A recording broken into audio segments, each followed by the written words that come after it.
You guys will come back. I'm going to show you here how you start to export the video.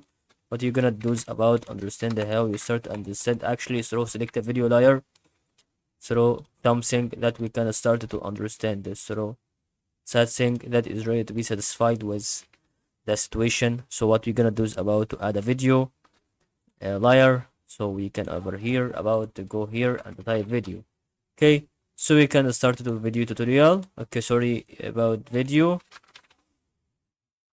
and we can start add many more videos. And then as you can see, once you do that, you will start actually to suggest that this frame is really about to be like to be known as you can think that is really satisfied with the situation that we are about to understand on it.